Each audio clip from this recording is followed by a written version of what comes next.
फरायसा आफादनि 53थि बोसोरसालिया जथुम्मानि दिनै नैथि साननि फुंबिलिनि आनान गसाइनिसिम आर'ज गाबनाय हाबाफारिनि उनाव दुलाराय बर' फरायसा आफादनि गोथार फिरफिला बिरहोनायनि बे हाबाफारि आरो बेयाव जोङो मोजाङैनो बे हाबाफारिखौ मावफुंबाय। बे फिरफिला बिरहोनाय हाबाफारिनि गेजेरजों दुलाराय बर' माहारिनिसिम गिबियावनो गोसो गोरबोनि हामलायनाय आरो अनसायनाय आरो खुलुमनायखौ आं बावहरदों आरो दुलाराय बर' फरायसा आफादनि बे गोथार फिरफिलानि सिङाव थानानै दुलाराय बर' माहारिनि थाखाय जिफोर हाबाफोरखौ जों मावलांनांगौ बे मावलांनायनि थाखाय दिनै फिन जोङो खेबसेबाव समायखिरा लादों आरो दुलाराय बर' फरायसा आफादनि सासे सादारन मावथि हिसाबै बर' हारिनि थाखाय जि सिबिनांगौ जिखिनि बिथिं दङ, बर' हारिनि थाखाय मावनो गोनां जायफोर बिथिंफोर दङ, बर' हारिया थांना थानायाव बर' हारिखौ गेरेमसा माहारि हिसाबै दानायाव गासैबो बिथिंखौ लानानै दुलाराय बर' फरायसा आफादा बे जथुम्मानि गेजेरजों हाबाफारि रनसायनानै जाय हाबाफारिफोरखौ गोथारै जों मावफुंनांगौ जों माब्लाबाबो मावफुंनायनि बेलायाव जोङो माब्लाबाबो लेहेम खालामनाय नङा आरो बे बाथ्राखौनो जों दिनै फिन नैबे फिरफिलानि सिङाव थानानै जों समायखिरा लादों। आं मिजिंथियो बे गोथार फिरफिलानि बिरहोनायनि हाबाफारिनि गेजेरजों आनान गसाइनि खाथियाव जे जोंनि गोलाव समनि सोमावसारनायाव मुंख्लं जालांनाय गेदेमा बिथांमोननि जिउ आत्माया सोरगोआव आलो गोजोनै जायगा मोन्थों। बड'फा उपेन्द्रनाथ ब्रह्मजों लोगोसे दुलाराय बर' फरायसा आफादाव हाबा मावलांनानै गोलाव समनि बे जिउ जारिमिनाव रुंसारि जालांनाय साफ्रोमबो गेदेमा बिथांमोननिसिम दुलाराय बर' फरायसा आफादनिफ्राय आनान गसाइनि खाथियाव आर'ज गाबदों बिथांमोननि जाहाथे जिउ सोलेरा सोरगोआव आलो गोजोनै जायगा मोनो। दिनैनि बे गोथार फिरफिलानि हाबाफारिनि गेजेरजों फैबाय थानाय समाव दुलाराय बर' फरायसा आफादा मोनबा बिथिंखौ लानानै जोङो गुवारै आरो गेबेङै हाबा मावनानै लानांगोन। गुन गोनां सोलोंथाइजों लोगोसे स्किल इडुकेसननि बाथ्राखौ जोङो बेयाव जोङो सोसननांगोन। बड'फा मिशन फर सास्टेनेबल चेन्जनि गेजेरजों जोङो बर' माहारिनि टटेल रिभलिउसन फर टटेल चेन्जनि जि बाथ्रा लामा हान्थिनाय, समाजखौ जोङो सांग्रां खालामनाय, राव थुनलाइ हारिमु बिथिङाव बा माने जोंनि समाजखौ जोङो गोग्गो खालामनाय बिथिङाव जिखिनि हाबा मावनांगौ दङ, जोंहा माने जोंनि ओनसोलखौ मोनसे क्लिन आरो ग्रिन माने ओनसोल हिसाबै जोङो दानांगौ। बे गासैबो बिथिंखौ लानानै जों हाबा मावलांनांगोन। इक'नमिक रिभलिउसननि बाथ्रा, रांखान्थि बिथिङाव जोङो जौगानांगोन। जाय हारिया रांखान्थियाव जौगानाय बे हारिया जेब्लाबो माने बिश्व दरबाराव गावखौनो प्रतिष्ठा खालामनो हादों आरो बेजों लोगोसे मोनसे हारिनो सोलोंथाइया गोनांथार। दा बेखायनो सोलोंथाइ आरो रांखान्थि बे बिथिंखौ लानानै जोङो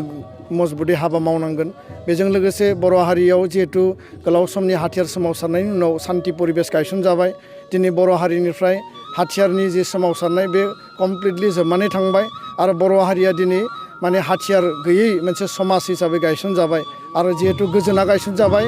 आरो बेयाव मोनब्रैबो NDFBनि हान्जाया जिहेथु बे सुक्तियाव बिटिआर गोजोन गोरोबथाखौ बिथांमोना सहि होबाय आरो बिनि गेजेरजों जि गोजोन गायसनजाबाय बे गोजोना अरायबो जाहाथे गोजोर जायो बिनि थाखाय दुलाराय बर' फरायसा आफादा हाबा मावगोन आरो खौसेथिनि थाखाय माहारिनि गेजेराव, आफादफोरनि गेजेराव, दैदेनगिरिफोरनि गेजेराव बा गावस्रा गावस्रि जिखिनि थासारि जोंनि गेजेराव जिखि थाया मानो जोङो खौसेयै दुलाराय बर' फरायसा आफादा बयखौबो बजबनानै हाबा मावलांनो थाखाय जोङो बेयाव माने बाथ्रा बुंदों। दा बेखायनो आङो सानो जे फैबाय थानाय समाव बिटिआर सुक्तिनि मोनफ्रोमबो दफाफोरखौ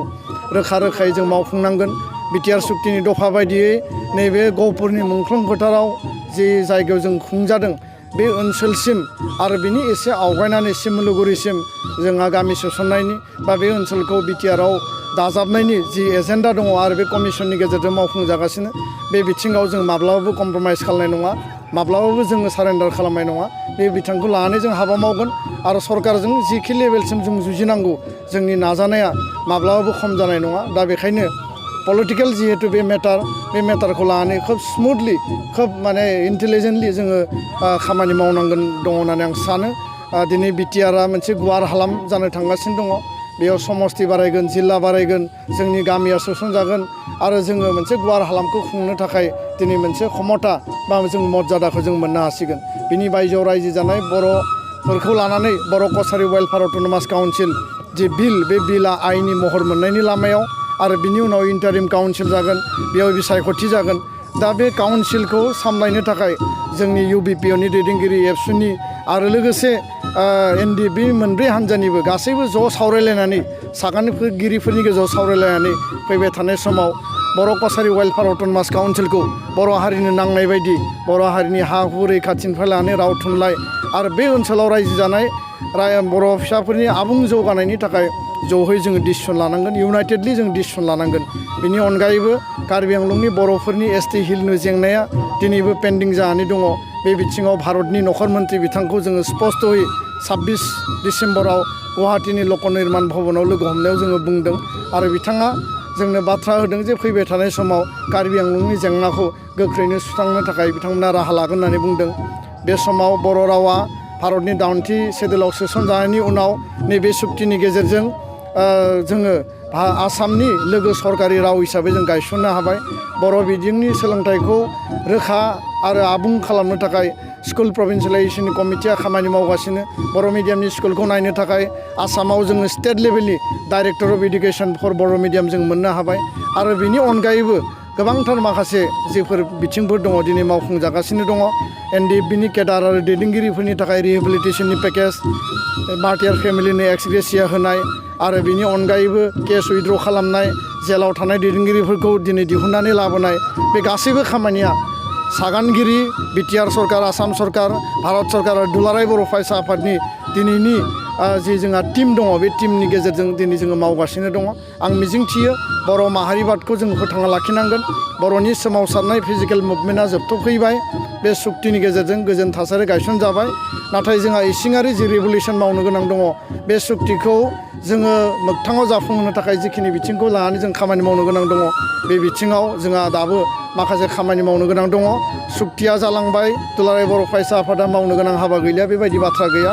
बर' बड'लेण्ड जेंना सुस्रांनाय आलादा रायजोनि दाबि बे दाबिया जोंनि गुबै दाबि आरो बे दुलाराय बर' फरायसा आफादनि 100 एजेन्डानि गेजेराव मोनसे गुबै एजेन्डामोन आरो बे एजेन्डाखौ लानानै दिनै सुक्तिया जालांबाय जोंनि जि फैबाय थानाय समाव जोंनि एसपिरेसन बेखौ गारनायनि बाथ्रा गैया कमप्रमाइज सारेन्डार खालामनायनि बाथ्रा गैया बे एजेन्डाया कन्टिनिउ जागोन आरो दिनै जिहेतु सुक्ति जाबाय सुक्तिखौ मावफुंनाया दिनैनि टप प्रायरिटि आरो बेखायनो बे सुक्तिखौ मावफुंनो थाखाय जों सावरायगोन गोजोनै जोङो डिसकास खालामगोन जोङो सरकारखौ मदद खालामगोन आरो सम जायोब्ला नांगौ जायोब्ला सुक्ति मावफुंनायाव लेहेम जायोब्ला जोङो सावरायनायनि गेजेरजों शान्तिपुर्ण भाबै जोङो प्रयजन जायोब्ला सोमावसारफिननोबो जों गोनां जानो हायो दा बेखायनो राजखान्थि बिथिंजों जोङो गावनिनो मोनसे सरकार बिटिआरआव जोङो मोनबाय प्रमद बर'नि गबिन्द बसुमतारिनि दैदेननायाव बे बिथिङाव जोङो सरकारा खामानि मावगोन आरो गुबुन बिथिंजों जोंहा जिखिनि जोंहा फरायसा आफाद हिसाबै माहारि आफाद हिसाबै दुलाराय बर' फरायसा आफादा मावनो गोनां बिथिं दङ बे गासैबो बिथिंखौ लानानै जों उननि समाव हाबाफारि रनसायनानै जोङो गोग्गोमै बर' हारि थांना थानायनि थाखाय जों हाबा मावलांगोन